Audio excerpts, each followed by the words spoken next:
रात के 2 बज रहे थे। दिल्ली के मयूर विहार के एक फ्लैट नंबर 402 में सन्नाटा इतना गहरा था कि घड़ी की टिक टिक भी किसी के दिल की धड़कन जैसी लग रही थी। अचानक एक तेज चीख गूंजी और फिर सब शांत हो गया। अगली सुबह जब इंस्पेक्टर विक्रम वहां पहुंचे तो मंजर देखकर उनके भी रोंगटे खड़े हो गए।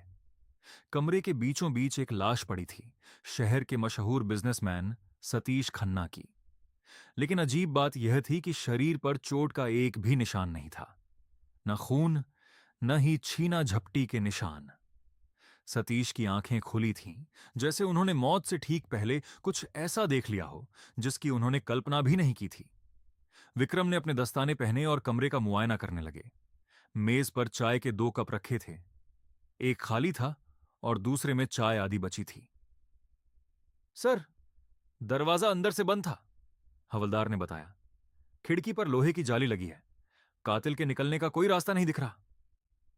विक्रम ने चाय के कप को गौर से देखा। अगर दरवाजा अंदर से बंद था तो इसका मतलब कातिल या तो कमरे में ही छुपा है या फिर सतीश खन्ना ने खुद उसे अंदर बुलाया था। और ये चाय ये बताती है कि मरने वाला कातिल को अच्छी तरह जानता था। तभी विक्रम की नजर फर्श पर पड़ी एक छोटी सी डायरी पर गई। वह बेड के नीचे दबी हुई थी। जैसे ही उन्होंने उसे उठाया, उसके पन्नों से एक पुरानी तस्वीर नीचे गिरी। तस्वीर में 3 दोस्त थे, लेकिन उनमें से 2 के चेहरों को बुरी तरह खुरच कर मिटा दिया गया था। नीचे सिर्फ एक तारीख लिखी थी, 14 जून 2010। विक्रम को एहसास हो गया कि यह कोई मामूली कत्ल नहीं है। उन्होंने सतीश के मोबाइल को चेक किया। आखिरी कॉल एक अनजान नंबर से आई थी। जब उस नंबर को ट्रेस किया गया तो पता चला कि वह सिम कार्ड 6 महीने पहले ही बंद हो चुका था। तो क्या मुर्दे फोन कर रहे हैं? विक्रम ने चिढ़ते हुए कहा। तभी सतीश की पत्नी माया कमरे में आई। वह बुरी तरह कांप रही थी। विक्रम ने उससे पूछा, क्या आपके पति का किसी से झगड़ा था या कोई ऐसा इंसान जो 2010 से उनसे जुड़ा हो? माया का चेहरा सफेद पड़ गया। उसने हकलाते हुए कहा, 2010 उस साल एक एक्सीडेंट हुआ था। सतीश और उनके 2 दोस्तों की गाड़ी पहाड़ से नीचे गिर गई थी। सतीश बच गए थे, लेकिन बाकी दोनों वो कभी नहीं मिले। पुलिस ने उन्हें मृत घोषित कर दिया था। विक्रम की आंखों में चमक आ गई। और उन दोस्तों के नाम? रोहन और सुमित, माया ने फुसफुसाते हुए कहा। उसी शाम विक्रम को सतीश के पुराने दफ्तर से एक पार्सल मिला। उसमें एक पुरानी टेप रिकॉर्डिंग थी। जैसे ही विक्रम ने उसे प्ले किया, एक भारी और डरावनी आवाज सुनाई दी। सतीश, तुमने सोचा था कि उस रात सब खत्म हो गया। तुमने हमें उस खाई में मरने के लिए छोड़ दिया था। अब तुम्हारी बारी है। आज से ठीक 3 दिन बाद जो तुमने खोया था वही तुम्हें ढूंढने आएगा। रिकॉर्डिंग खत्म होते ही विक्रम को एहसास हुआ कि सतीश को अपनी मौत का अंदेशा पहले से था। लेकिन सबसे बड़ा सवाल यह था कि अगर वह शख्स मर चुका था तो वह वापस कैसे आया? और अगर वह जिंदा है तो वह बंद कमरे के अंदर कैसे घुसा और बाहर कैसे निकला? तभी विक्रम के फोन पर एक मैसेज आया। यह वही अनजान नंबर था। मैसेज में लिखा था, अगला नंबर तुम्हारा है इंस्पेक्टर, क्योंकि तुमने वह डायरी उठा ली है जिसे तुम्हें नहीं छूना चाहिए था। विक्रम ने फौरन पीछे मुड़कर देखा, लेकिन वहां कोई नहीं था। सिर्फ खिड़की का पर्दा हवा से हिल रहा था। उन्हें महसूस हुआ कि कोई उन्हें उसी कमरे के अंधेरे कोने से देख रहा है। उनकी पीठ पर ठंडी सिहरन दौड़ गई। तभी अचानक पूरे घर की बिजली गुल हो गई। अंधेरा इतना घना था कि हाथ को हाथ नहीं सूझ रहा था। विक्रम ने अपनी टॉर्च निकालने की कोशिश की, लेकिन तभी उन्हें अपने कान के पास किसी की भारी सांसें सुनाई दी। एक ठंडी आवाज गूंजी, डायरी वापस रख दो, विक्रम। विक्रम की सांसें रुक गईं। अंधेरे में वह आवाज इतनी करीब थी कि उसे महसूस हो रहा था जैसे कोई उसके ठीक पीछे खड़ा है। उसने झटके से अपनी टॉर्च जलाई और पीछे मुड़ा, लेकिन वहां कोई नहीं था। सिर्फ दीवार पर उसकी अपनी परछाई कांप रही थी। उसने डायरी को कस कर पकड़ लिया। कौन है वहां? विक्रम की आवाज खाली कमरे में गूंजी। जवाब में सिर्फ सन्नाटा मिला। विक्रम ने तुरंत अपने फोन की फ्लैशलाइट जलाई और नीचे की तरफ भागा। हवलदार बाहर खड़ा था। उसने पूछा, क्या हुआ सर? आप इतनी हड़बड़ाहट में क्यों हैं? विक्रम ने उसे गौर से देखा। क्या कोई अंदर आया था? या बाहर निकला? नहीं सर, मैं तो यहीं खड़ा था। परिंदा भी पर नहीं मार सकता, हवलदार ने यकीन से कहा। विक्रम समझ गया कि कातिल कोई मामूली इंसान नहीं है। वह इस घर के चप्पे चप्पे से वाकिफ है। उसने डायरी खोली और पन्ने पलटने लगा। बीच के कुछ पन्ने फटे हुए थे, लेकिन आखिरी पन्ने पर खून से एक नाम लिखा था, आर्यन। अगली सुबह विक्रम सीधा उस एक्सीडेंट वाली जगह पहुंचा जहां 2010 में सतीश की गाड़ी खाई में गिरी थी। वह पहाड़ी रास्ता बेहद खतरनाक था। वहां के स्थानीय लोगों से बात करने पर पता चला कि उस रात सिर्फ 3 नहीं, बल्कि 4 लोग उस गाड़ी में थे। चौथा कौन था? विक्रम ने एक बूढ़े चाय वाले से पूछा। बूढ़े ने कांपते हाथों से बीड़ी जलाई और बोला, साहब, वो आर्यन था, इन तीनों का कॉलेज फ्रेंड। कहते हैं कि इन तीनों ने मिलकर आर्यन को उस रात खाई में धक्का दिया था ताकि उसके हिस्से की जायदाद हड़प सकें। पुलिस ने तो इसे हादसा मान लिया था, लेकिन आर्यन की लाश कभी नहीं मिली। विक्रम के दिमाग की बत्ती जली। मतलब सतीश खन्ना को किसी ने मारा नहीं, बल्कि उसे इतना डराया गया कि उसका दिल फट गया। लेकिन ऐसा क्या देखा था उसने? तभी विक्रम का फोन बजा।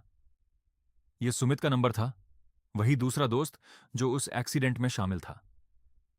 इंस्पेक्टर, मुझे बचा लो, वह आ गया है, वह मेरे घर के बाहर खड़ा है। सुमित की आवाज में मौत का खौफ था। शांत हो जाओ सुमित, मैं आ रहा हूं, दरवाजा मत खोलना। विक्रम चिल्लाया और अपनी जीप सुमित के बंगले की तरफ दौड़ा दी। जब विक्रम वहां पहुंचा तो सुमित के घर का मुख्य गेट खुला था। वह दौड़ता हुआ अंदर गया। ड्राइंग रूम में टीवी चल रहा था, लेकिन उसमें सिर्फ स्नो आ रही थी। सीढ़ियों पर चढ़ते हुए विक्रम को फिर वही भारी सांसें सुनाई दी। सुमित के बेडरूम का दरवाजा आधा खुला था। विक्रम ने अपनी रिवॉल्वर निकाली और लात मारकर दरवाजा खोला। अंदर का नजारा देख विक्रम की रूह कांप गई। सुमित छत से लटका हुआ था, लेकिन रस्सी से नहीं, बिजली के तारों से। उसके चेहरे पर भी वही खौफ था जो सतीश के चेहरे पर था। और सबसे अजीब बात, सुमित के पैरों के नीचे फर्श पर पानी की एक बूंद भी नहीं थी, लेकिन उसके कपड़े पूरी तरह भीगे हुए थे, जैसे वह अभी अभी किसी नदी या खाई से निकल कर आया हो।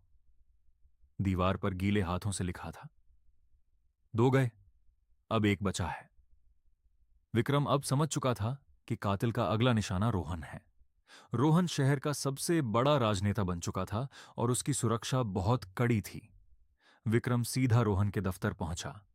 रोहन वहां अपनी बड़ी सी कुर्सी पर बैठा सिगार पी रहा था। इंस्पेक्टर, मुझे पता है तुम यहां क्यों आए हो। सतीश और सुमित बुजदिल थे, इसलिए मर गए। मुझे कोई नहीं मार सकता, रोहन ने अहंकार से कहा। रोहन, आर्यन वापस आ गया है। वह तुम तीनों को खत्म करना चाहता है। मुझे सच बताओ, उस रात क्या हुआ था? विक्रम ने कड़ाई से पूछा। रोहन हंसा। आर्यन, वो मर चुका है विक्रम। मैंने खुद उसे खाई में गिरते देखा था। ये कोई और है जो हमें डरा रहा है। और जहां तक सुरक्षा की बात है, मेरे कमरे में परिंदा भी नहीं घुस सकता। तभी अचानक रोहन के कमरे का तापमान गिरने लगा। ऐसी बंद था, फिर भी कमरे में इतनी ठंड हो गई कि साफ तौर पर भाप दिखने लगी। मेज पर रखा पानी का गिलास अपने आप हिलने लगा। विक्रम ने अपनी बंदूक तानी। बाहर आओ, जो भी हो, सामने आओ। तभी रोहन की कुर्सी अपने आप घूमने लगी।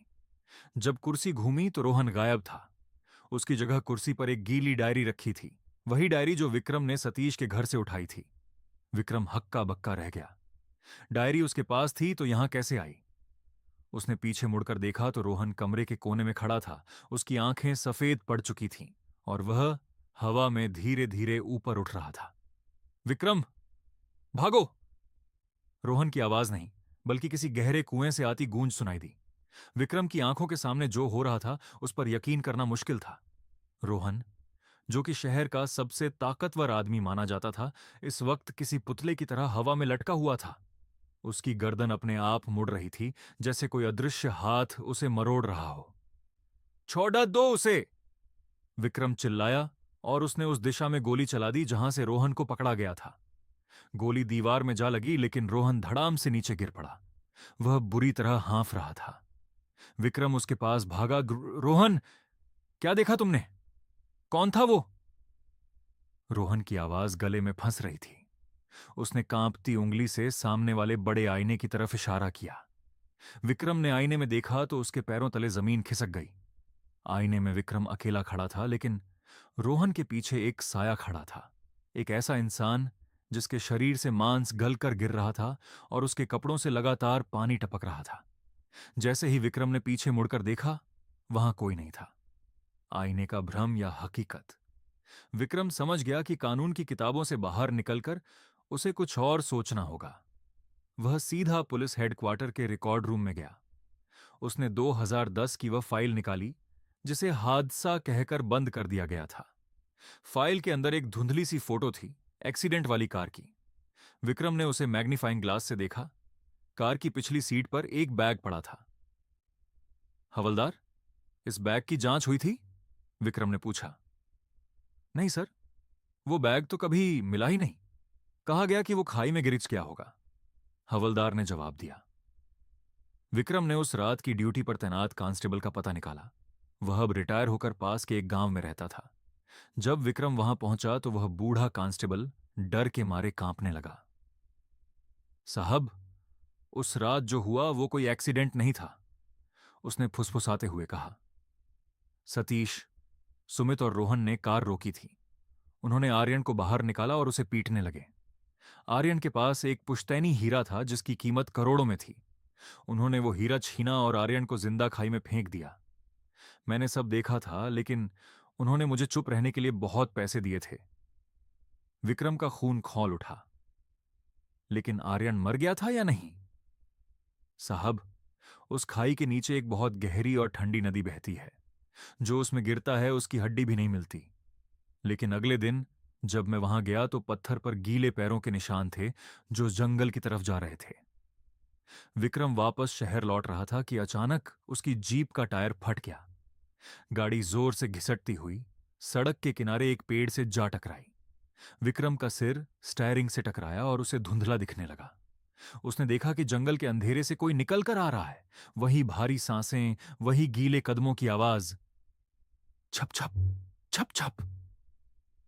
विक्रम ने अपनी बंदूक निकालने की कोशिश की, लेकिन उसका हाथ सुन्न हो चुका था। वह साया जीप के पास आकर रुक गया। विक्रम ने ऊपर देखा।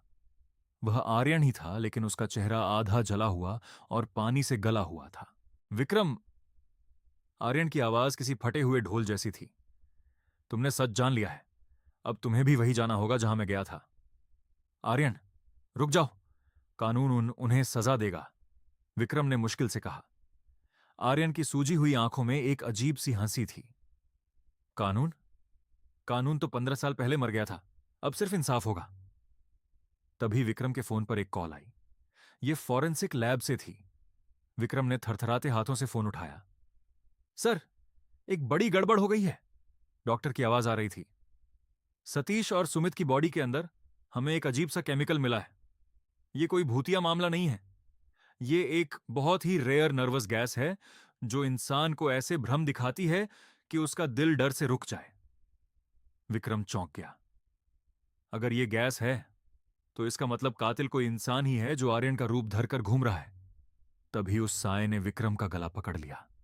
विक्रम को एहसास हुआ कि यह हाथ हाड़ मांस का है, किसी रूह का नहीं। उसने अपनी पूरी ताकत लगाकर उस शख्स को धक्का दिया और उसकी जैकेट की चैन खींच दी। जैसे ही लाइट उस चेहरे पर पड़ी, विक्रम सन्न रह गया। वह चेहरा आर्यन का नहीं था, वह रोहन का अपना सगा छोटा भाई समीर था। समीर, तुम ये सब क्यों कर रहे हो? विक्रम ने अपनी चोट संभालते हुए पूछा। समीर पागलों की तरह हंसने लगा। आर्यन मेरा सबसे अच्छा दोस्त था। इन तीनों ने उसे सिर्फ एक पत्थर के लिए मार दिया। आर्यन ने मरते वक्त मुझसे वादा लिया था कि मैं उसे इंसाफ दिलाऊंगा। मैंने 15 साल इंतजार किया। मैंने यह गैस लैब में बनाई ताकि इन्हें वही खौफ महसूस हो जो आर्यन ने मरते वक्त किया था।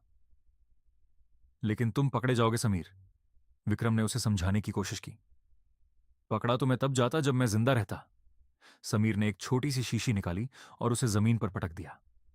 कमरे में, या कहें कि उस सुनसान सड़क पर, एक नीला धुआं फैलने लगा। विक्रम को चक्कर आने लगे। उसे दिखने लगा कि चारों तरफ से लाशें निकलकर उसकी तरफ बढ़ रही हैं। नीला धुआं विक्रम के फेफड़ों में उतर रहा था।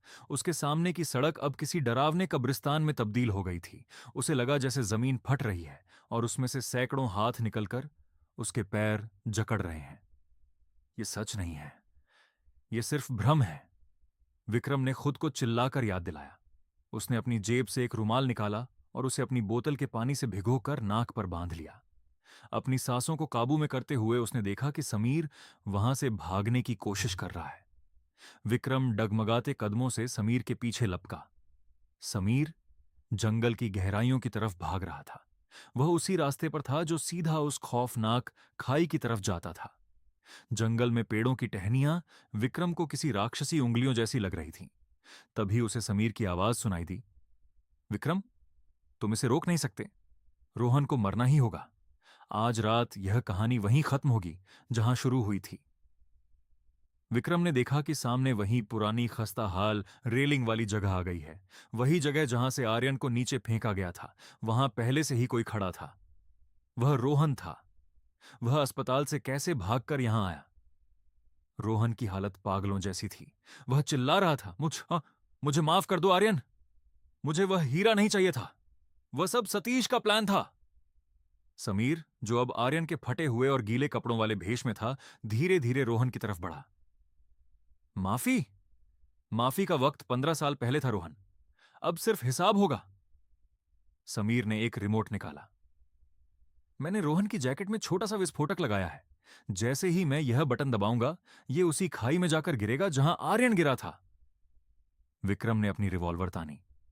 उसका सिर अभी भी घूम रहा था, लेकिन उसका निशाना पक्का था। समीर, बटन मत दबाना। तुम एक कातिल नहीं बनना चाहते थे, तुम सिर्फ इंसाफ चाहते थे। अगर तुमने इसे मार दिया तो आर्यन और तुम में क्या फर्क रह जाएगा? फर्क यह है कि आर्यन बेगुनाह था और यह एक शैतान। समीर चिल्लाया। उसके हाथ बटन पर कांप रहे थे। तभी कुछ ऐसा हुआ जिसकी उम्मीद किसी को नहीं थी। खाई के नीचे से एक तेज रोशनी ऊपर की तरफ आई। एक भारी रूहानी आवाज गूंजी, समीर, रुक जाओ। समीर और रोहन दोनों जम गए। वह आवाज वह बिल्कुल वैसी ही थी जैसी आर्यन की हुआ करती थी। धुंध के बीच से एक साया उभरता हुआ दिखाई दिया। वह कोई गैस का भ्रम नहीं था, क्योंकि विक्रम ने अभी तक अपना गीला रुमाल हटाया नहीं था। वह साया रोहन के पास पहुंचा। रोहन डर के मारे घुटनों पर बैठ गया। आर्यन, क्या तुम सच में हो? उस साये ने रोहन के हाथ में एक पुरानी घिसी हुई घड़ी रख दी। ये वही घड़ी थी जो आर्यन ने उस रात पहनी थी। इंसाफ खून से नहीं, सच से मिलता है, आवाज गूंजी और वह साया धीरे धीरे हवा में विलीन हो गया। समीर के हाथ से रिमोट गिर गया। वह फूट फूट कर रोने लगा। विक्रम ने आगे बढ़कर रिमोट को अपने कब्जे में लिया और रोहन को हथकड़ी लगा दी। अगले कुछ घंटों में पुलिस की कुमुक वहां पहुंच गई। समीर ने आत्मसमर्पण कर दिया। उसने पुलिस को वह जगह भी बता दी जहां उसने वह हीरा छिपाकर रखा था, जिसे उसने रोहन के लॉकर से चुराया था। लेकिन कहानी यहां खत्म नहीं हुई। अगली सुबह जब विक्रम अपनी ऑफिस की मेज पर बैठा था, उसके पास फॉरेंसिक की एक और रिपोर्ट आई। उसने रिपोर्ट खोली और उसके हाथ कांपने लगे। रिपोर्ट में लिखा था, नीली गैस का असर केवल 10 मिनट तक रहता है। जिस वक्त विक्रम ने खाई के पास वह साया देखा और आवाज सुनी, उस वक्त गैस का असर पूरी तरह खत्म हो चुका था। इसका मतलब जो विक्रम ने देखा वह कोई भ्रम नहीं था। विक्रम ने अपनी दराज खोली। वहां वह डायरी रखी थी जो उसने सतीश के घर से बरामद की थी। उसने डायरी का आखिरी पन्ना पलटा जो पहले खाली था। अब वहां साफ अक्षरों में लिखा था, शुक्रिया दोस्त। विक्रम ने खिड़की के बाहर देखा। मयूर विहार की उन गलियों में अब सन्नाटा नहीं था, बल्कि एक सुकून भरी शांति थी। उसने डायरी बंद की और मुस्कुराते हुए उसे केस क्लोज्ड की फाइल में डाल दिया। विक्रम ने फाइल बंद ही की थी कि उसके फोन पर एक नोटिफिकेशन आया। यह उसके घर के स्मार्ट डोरबेल का अलर्ट था।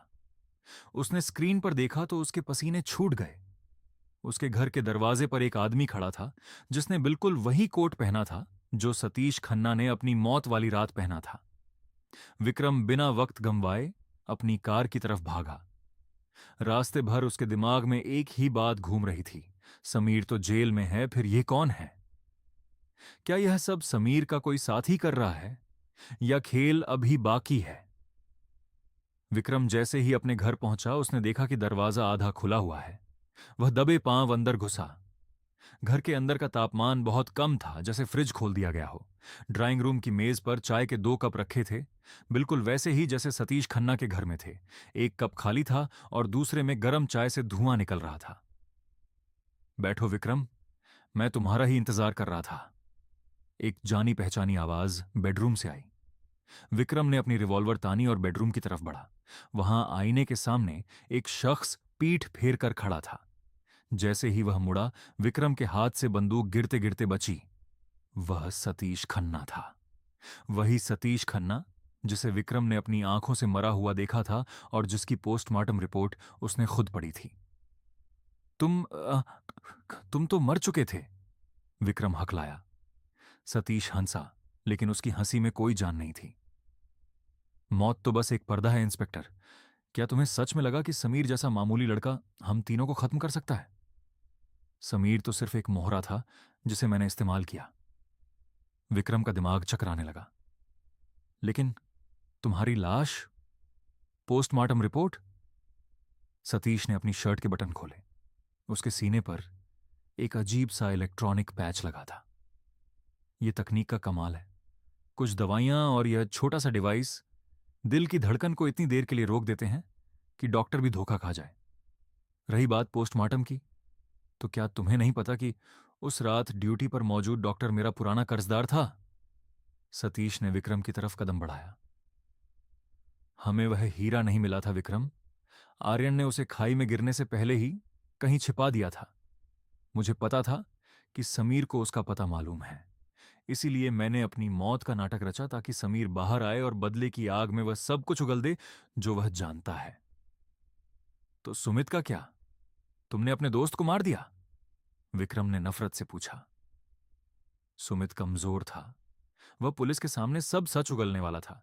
उसे रास्ते से हटाना जरूरी था, सतीश ने ठंडेपन से कहा। तभी विक्रम को एहसास हुआ कि सतीश के हाथ में वही डायरी है। वह डायरी मुझे दे दो सतीश। ये डायरी, इसमें उस हीरे का नक्शा है जिसे आर्यन ने अपने खून से बनाया था। अब जब तुमने मुझे ढूंढ ही लिया है तो मैं तुम्हें जिंदा नहीं छोड़ सकता। सतीश ने अपने कोट की जेब से एक साइलेंसर लगी गन निकाली, लेकिन इससे पहले कि सतीश गोली चलाता, घर की बत्तियां गुल हो गईं। अंधेरे में फिर वही छप छप की आवाज सुनाई देने लगी। ये क्या है? सतीश चिल्लाया। समीर तो जेल में है, फिर ये आवाज कहां से आ रही है? अंधेरे में एक जोड़ी चमकती हुई आंखें दिखाई दीं। वह समीर नहीं था। वह साया सतीश की तरफ बढ़ा। सतीश ने अंधाधुंध गोलियां चलाईं, लेकिन गोलियां उस साए के आर पार निकल गईं। नहीं, यह नहीं हो सकता। तुम मर चुके हो। सतीश की चीख पूरे घर में गूंज उठी। विक्रम ने अपनी टॉर्च जलाई। उसने देखा कि सतीश फर्श पर पड़ी डीढ़ा तड़प रहा था। उसके गले पर नीले निशान पड़ी डीएच रहे थे, जैसे कोई उसे दबा रहा हो। लेकिन वहां सतीश के अलावा कोई नहीं था। अचानक सतीश की धड़कनें रुक गईं। इस बार वह नाटक नहीं कर रहा था। उसके चेहरे पर वही खौफ था जो उसने दूसरों के चेहरों पर पैदा किया था। जब पुलिस और एम्बुलेंस पहुंची तो विक्रम खामोशी से बालकनी में खड़ा था। उसने देखा कि फॉरेंसिक टीम सतीश की लाश ले जा रही है। तभी उसकी नजर नीचे खड़ी एक काली गाड़ी पर पड़ी। गाड़ी के शीशे काले थे, लेकिन जैसे ही वह गाड़ी आगे बढ़ी, पीछे वाली सीट पर उसे एक धुंधला सा चेहरा दिखा। वह चेहरा मुस्कुरा रहा था। वह बिल्कुल आर्यन जैसा लग रहा था, लेकिन वह जवान था जैसा वह 15 साल पहले था। विक्रम ने अपनी जेब में हाथ डाला। वहां एक छोटा सा कागज का टुकड़ा था जो उसे सतीश के मरने के बाद फर्श पर मिला था। उस पर लिखा था, कुछ कर्ज मौत के बाद भी चुकाने पड़ते हैं। खेल खत्म हुआ। विक्रम ने वह कागज फाड़ दिया और ठंडी हवा में उड़ा दिया। उसने समझ लिया था कि दुनिया में ऐसी बहुत सी चीजें हैं जिन्हें कानून की धाराओं में नहीं बांधा जा सकता। विक्रम ने राहत की सांस ली ही थी कि उसे एहसास हुआ कि सतीश की मुट्ठी बंद थी। जब उसने सतीश की उंगलियां खोलीं तो उसके अंदर एक छोटी सी चाबी मिली। उस चाबी पर एक नंबर लिखा था, लॉकर 909। विक्रम समझ गया कि असली कहानी अभी खत्म नहीं हुई है। वह चाबी लेकर सीधा सिटी बैंक पहुंचा। वहां के मैनेजर से बात करके उसने लॉकर 909 खुलवाया। उसे उम्मीद थी कि अंदर वह बेशकीमती हीरा होगा, लेकिन जब लॉकर खुला तो विक्रम के होश उड़ गए। लॉकर के अंदर हीरा नहीं बल्कि एक और टेप रिकॉर्डर और कुछ पुरानी अखबार की कतरनें थीं। विक्रम ने टेप प्ले किया। इस बार आवाज आर्यन की थी, लेकिन वह डरावनी नहीं बल्कि बहुत शांत थी। विक्रम, अगर तुम यह सुन रहे हो तो इसका मतलब सतीश अपने अंजाम तक पहुंच चुका है, लेकिन तुम्हें एक सच जानना होगा। 2010 की उस रात सतीश, सुमित और रोहन ने मुझे नहीं मारा था, बल्कि हमने मिलकर एक चौथे आदमी को मारा था। वह आदमी कोई और नहीं बल्कि शहर का सबसे बड़ा ड्रग माफिया पाशा था। विक्रम की आंखें फटी की फटी रह गईं। कतरनों में लिखा था कि 2010 में पाशा रहस्यमयी तरीके से गायब हो गया था। रिकॉर्डिंग आगे बढ़ी। हम चारों ने पाशा का माल और पैसे लूट लिए थे, लेकिन बंटवारे को लेकर सतीश और बाकी लोगों ने गद्दारी की। उन्होंने पाशा की हत्या का इल्जाम मुझ पर मढ़ दिया और मुझे उसी खाई में फेंक दिया। उन्होंने दुनिया को बताया कि मैं उनका दोस्त था, जबकि सच यह था कि मैं उनका पार्टनर था। विक्रम को अब समझ आया कि यह सब कोई रूहानी बदला नहीं था, यह एक बहुत बड़ा षड्यंत्र था। तभी बैंक के बाहर एक जोरदार धमाका हुआ। विक्रम तुरंत बाहर भागा। उसने देखा कि बैंक के सामने खड़ी उसकी पुलिस जीप जल रही थी और आग की लपटों के बीच एक आदमी खड़ा था। उसने चेहरा ढांक रखा था। तुम कौन हो? विक्रम चिल्लाया। उस आदमी ने अपना नकाब हटाया। वह कोई और नहीं बल्कि वही बूढ़ा कांस्टेबल था जिसने विक्रम को आर्यन की कहानी सुनाई थी। वह बूढ़ा अब लाचार नहीं लग रहा था। उसकी आंखों में एक अजीब सी चमक थी। विक्रम, तुमने बहुत गहरी खुदाई कर दी। पाशा का वह खजाना कभी आर्यन के पास था ही नहीं, वह तो मेरे पास था। तुम? विक्रम ने अपनी गन निकालनी चाही, लेकिन उसे याद आया कि उसकी गन तो जीप में ही रह गई थी। हां, उस रात मैंने देखा था कि इन लड़कों ने पाशा को मार दिया। मैंने उन्हें भागते देखा और वह हीरा मैंने उठा लिया था। सतीश और उसके दोस्त 15 साल तक एक दूसरे पर शक करते रहे, जबकि असली शिकारी उनके बगल में ही था। मैंने समीर को उकसाया, मैंने सतीश को डराया और मैंने ही उन सबको एक दूसरे के खिलाफ खड़ा किया।